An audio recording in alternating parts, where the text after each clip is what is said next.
Can you make your own luck? I think in some ways you can. The game isn't fair, but that's besides the point. Just fall in love with playing the game.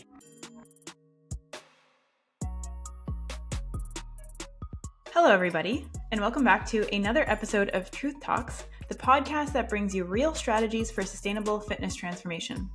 Now, the day that this episode comes out is St. Paddy's Day.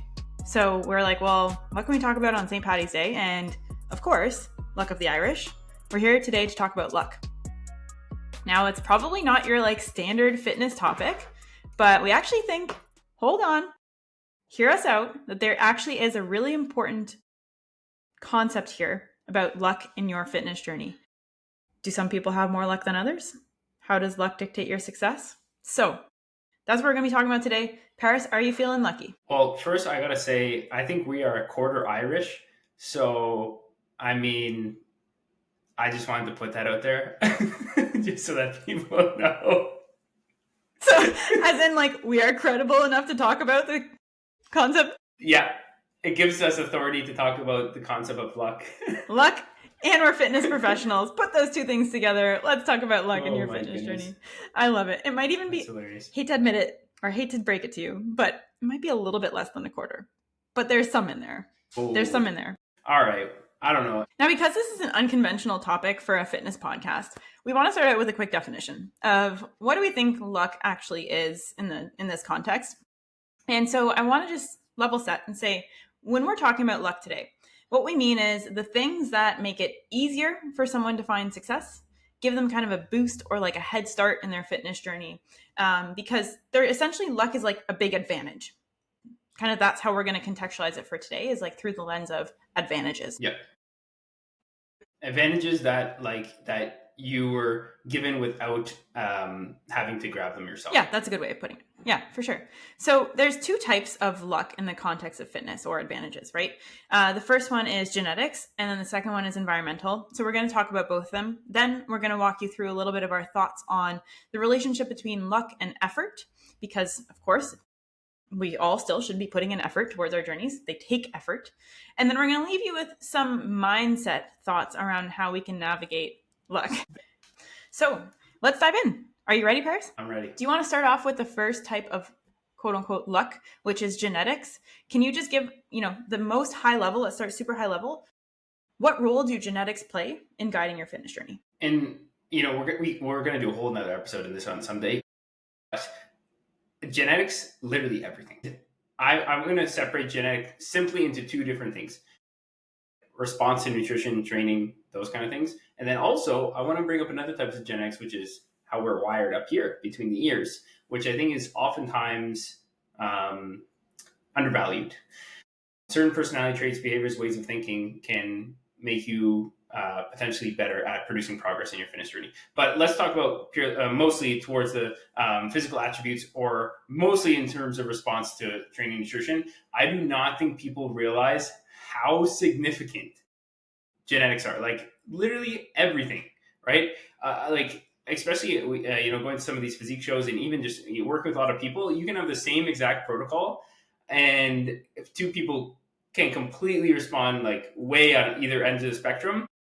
And as crazy as this seems, I know a lot of people who have insane physiques that have been doing things so suboptimally, and no offense, but have very little actual true practical knowledge when it comes to this stuff, but their physique is so insane just purely because of their genetics, which sounds, oh man, why should I even try? That's not the point of this conversation.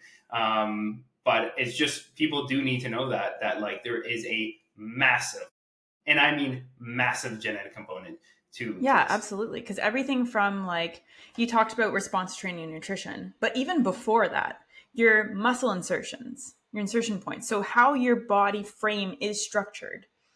Yeah, bone structure. Bone structure. Your ultimate baseline as a physical human being depends on genetics. So we could say some people are lucky because they were born with great genetics, set them up for success. We can easily say that. And that wouldn't be a lie, right? There's truth to that. And as you said, it can mean that what comes next for someone in terms of their development might be easier than for someone else, right?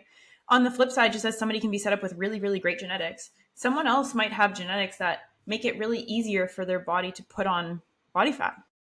It could be, you know what, like this one muscle group just won't grow for me. And I'm going to kind of get a little personal for a second and say, like, you and I come from the same genetic pool, right?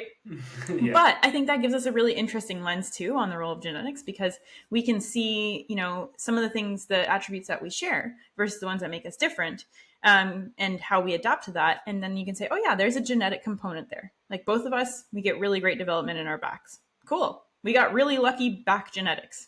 But, we don't really have a developed midsection or ab insertions that are well defined. We both share that. And so because we can see those commonalities, we can also say, okay, maybe there's a genetic component at play there too, right? Would you say that that's fair? Yeah, interesting though. Like a lot of times, siblings, like we are similar in terms of development and body fat distribution, which is, interesting. But a lot of times, siblings or family members don't share that. I find like sometimes I do see it's like, oh yeah, definitely, or like, oh no, definitely not. So that's interesting to see too. But for sure, it's such an interesting topic in the whole genetics. But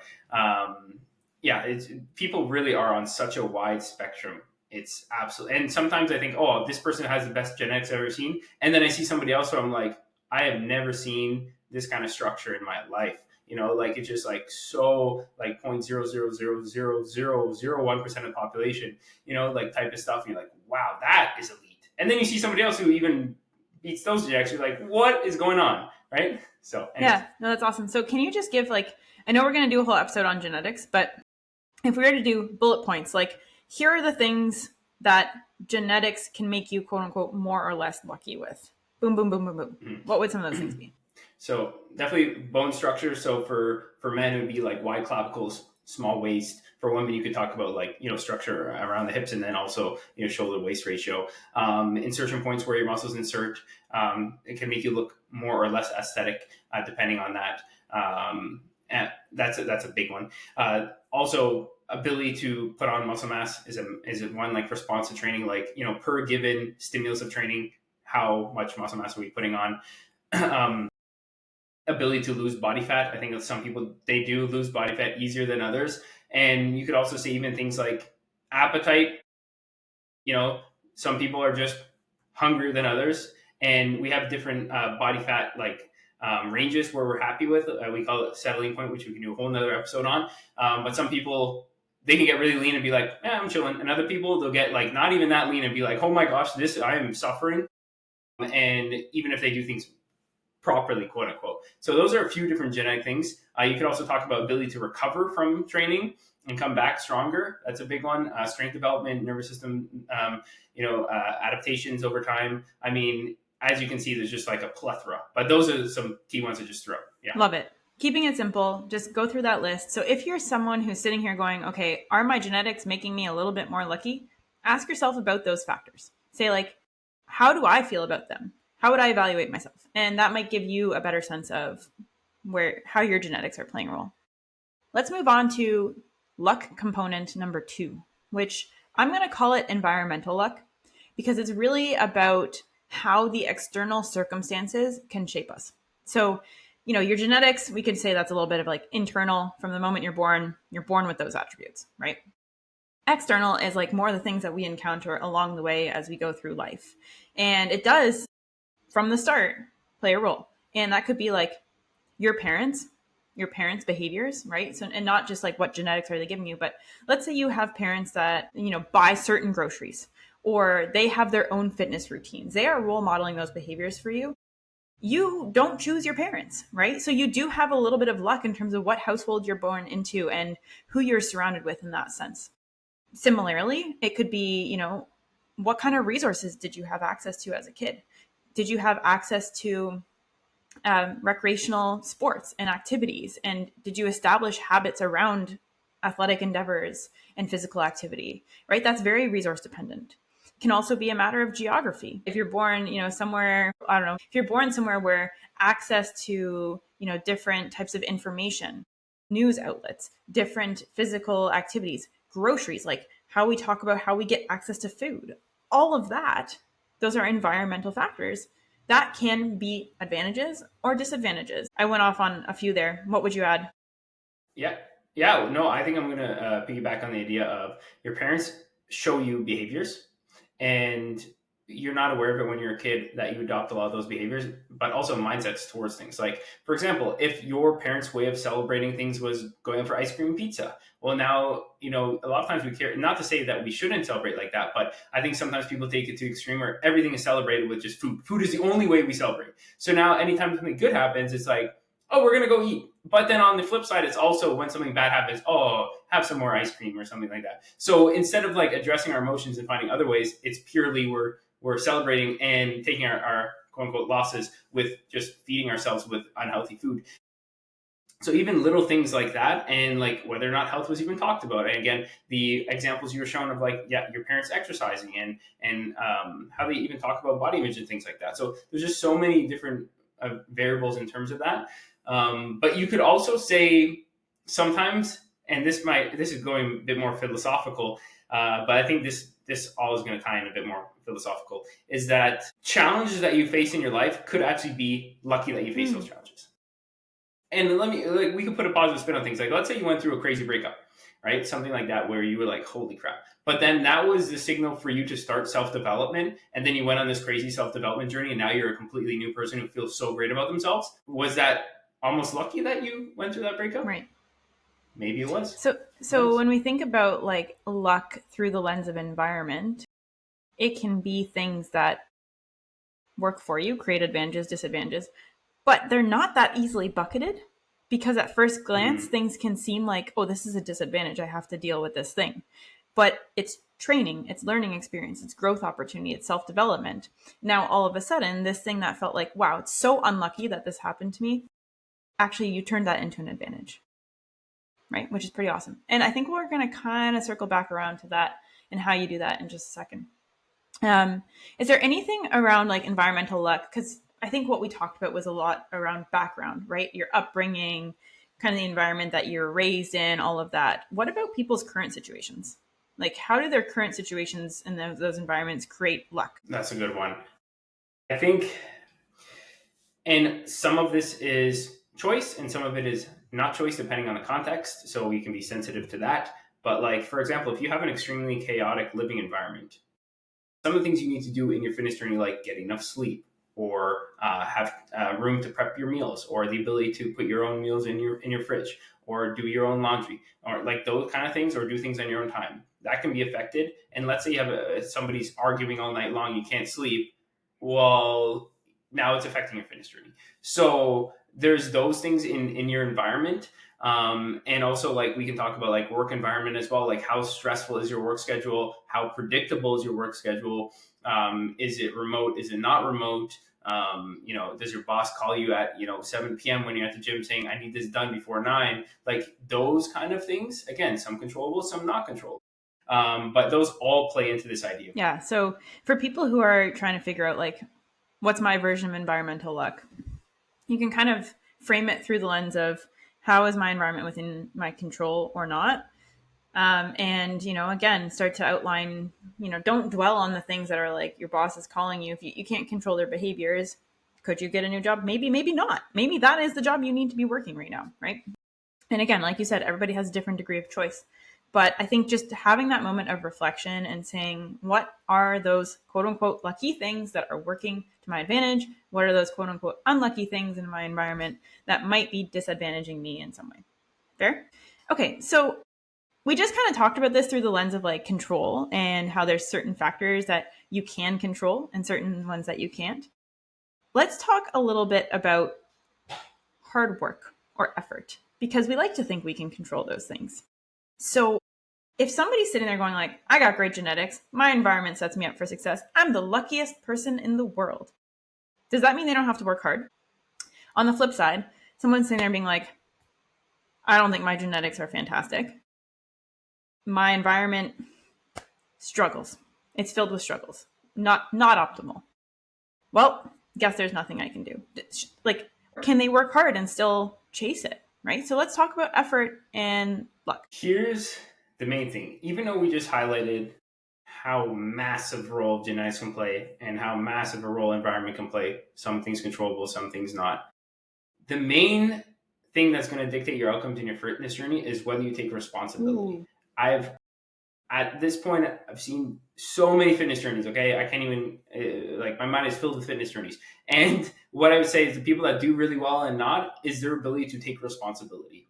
And the type of person that's going to be like, may as well not even try because they don't have good genetics, is not the person that yet has a developed mindset or the belief system that is going to make them successful at being able to see progress. What most people don't even know if they have good genetics because they don't even know what that means or how to gauge it or anything like that unless you have an objective eye. But I think a lot of times we are in control of so much more than we think. And a lot of times what it comes down to is just like taking responsibility and don't focus on the things that are not controllables. Control your controllables, and whether or not you have good genetics shouldn't influence your effort and how much you give into this process. It should not, because it's not a controllable factor. And if you're looking for self-development, physical or otherwise, right, there's some sort of adaptation that needs to happen. And adaptation requires action. So when you talk about responsibility, one of the things that I hear is your willingness and your ability to take action and act towards something. And saying, you know what, if I'm going to control this, I can control what I do, right? I might not control how I respond to it or how the world responds to it, but I can control what I do. So if you're taking action, you're then able to do two things. One, manipulate the luck that you have. If you have factors that are lucky, use them, right? Like, take advantage. They're advantages for a reason. So how do you then take those and translate them into action so that you're getting the most out of them? The second thing is you're also able to then overcome potentially the things that are less lucky. You're able to say, okay, I'm going to take action because I know that this might have a disproportionate impact. Instead of letting it be something that holds you back, putting in that little bit of effort, taking action, then all of a sudden goes, you know what? I might not be the luckiest, but if you're the hardest worker in the room, that thing that was quote unquote unlucky starts to get smaller and smaller and smaller because you're not letting it dictate you. Yeah. And I think, that famous quote that's like, the harder I work, the luckier I get type thing. I think your fitness journey is a little bit different, but I think we can still apply some of that same kind of belief system. And we talk a lot about self-limiting beliefs and belief systems because it really does govern our reality. And I think that I know we highlighted how significant these lucky factors are, but I don't want people to use that as a reason why they don't take their stuff seriously or as a crutch. And as like, why even try if I don't have these things stacked in my favor? Like, that's such, no offense, but that's such a loser mindset. That's true. It's just like, come on. Yeah. It's true. And I think you talked about self-limiting beliefs, right? And that is the mindset piece I really want to talk about here, is because I think self-limiting beliefs comes to life in two ways. There's the comparative element of, well, this person is super lucky. I'm never going to have their luck. I'm never going to be like them. That's a comparative self-limiting belief. And the other self-limiting belief is what you alluded to already, which is, well, I'm never going to make progress because I'm going to always be anchored by these handcuffs of quote unquote bad luck. And how do you know? Like, how do you know? And in both those cases, that's the question I'm asking, which is, how do you know that other person was just super lucky and didn't work super hard for it? And on the other side, how do you know that you can't make progress? Can't is a really hard word to use, right? And so I think you never know until you try, right? And so when we talk about being super unlucky or super lucky, it's like, where's the effort? Like, the effort is a thing that's actually going to determine whether you can evaluate that luck, I think. Definitely. And I think this whole conversation and those mindsets all are geared towards outcome-based thinking and idealization of a specific outcome. When the further you get into this stuff, the more you do it just for the process itself, right? Which is our cliche thing. And then it doesn't even matter really what your genetics are. Even if my body didn't change, I would still do the same stuff I'm doing right now. I'd still train. I'd still focus on sleep. I'd still focus on my meals, just because it's, so ingrained and I want to be my best self. So how good my genetics are is besides the point. And like, I think I would say, my genetics are pretty mediocre, I'd say, for physique. I would be more gifted at things like running and stuff like that. Like running came easy to me when I was younger, like medium distance running. But from a physique perspective, I put a lot more effort than most people into this physique game. And there's some people who, again, really don't do things even remotely correct, quote unquote, but have 10 times better physiques than me. And like we'll see people that are like construction workers in third world countries, and they'll have like a better physique than I'll ever have, and they eat like 3 grams of protein a day. And the game isn't fair, but that's besides the point. Just fall in love with playing the game, and who really cares? You focus on controlling your controllables, and stop using any excuses of, oh, I don't have this or that, or this person has that. Like, who gives a crap? Your goals don't care. Right.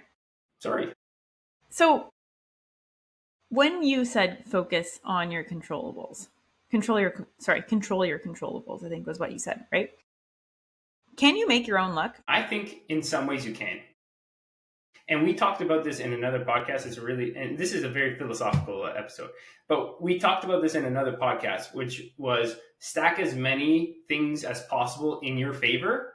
And I think you end up getting kind of lucky. Mm-hmm. Can you give an example of that, that could look like?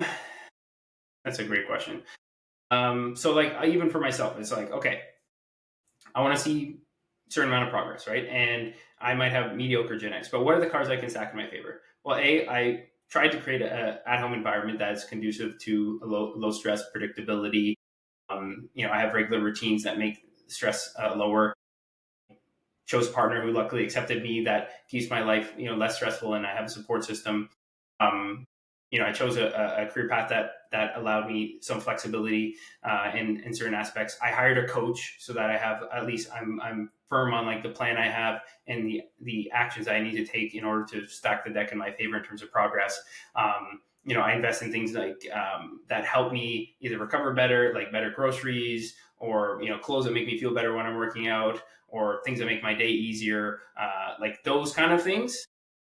So it's just like a lot of controllable things in the environment, and also not only your physical environment, but who you surround yourself with. Where it's like, I only surround myself with people that have a growth mindset. So I'm like surrounded by that constant, like, okay, we are focusing on self-development. So you're just like ingrained differently. Even the books I read, the content I listen to, like everything. You touched on environment, which was kind of like our type 2 of luck, which was environmental luck, right? And when we talked specifically about environmental luck, we said there's always going to be things you can't control within that too. But focusing on the ones you can is how you can make your own luck in that case, right? Because it's creating advantages where they wouldn't otherwise be if you didn't make that choice. And I think we all know, probably, I hope, we all know somebody who you're like, that person is the luckiest person in the world. And I'm not even talking about fitness here. I'm talking about like the friend who things just always work out for. A lot of times that's a reflection back of the energy that they put into the world. And so, yes, some things are not changeable. But when you focus on the things that you can change and you can control, you'd be surprised at the unintended positive consequences of those things that you put out there. So what's your conclusion? Somebody just listened to this podcast and they're like, am I lucky? What would you say to them? First things first, we're all lucky because you're alive watching this right now, which means you're in a situation that is pretty much like winning the lottery. So we are all lucky. How lucky we are is depending on which context that luck is providing for. But I think it's like knowing, okay, in this context of physique, like, okay, what are the cards that are already stacked in my favor? And then how do I almost make up for the ones that aren't, in order to put my best foot forward and stop attaching so much, emotional energy towards either comparison or what we don't have, or, I don't have this, or I'm not good at this, or this body part's not great. Like, because it doesn't matter. At the end of the day, that's not the thing that's going to stick with you forever. Like you said, it's the process around it. It's the things that you feel good about every single day. That's your luck. It's whatever makes you feel good. Yeah. It's cheesy, but it's true. 100%. Yeah. Yep, it is true. Okay. And remember, we're almost a quarter Irish, so everything we say is already lucky. That luck is true. Yeah. We'll share some of that luck with you all today, hopefully, if you listened this far. Okay, I think we're going to wrap it up there for this week.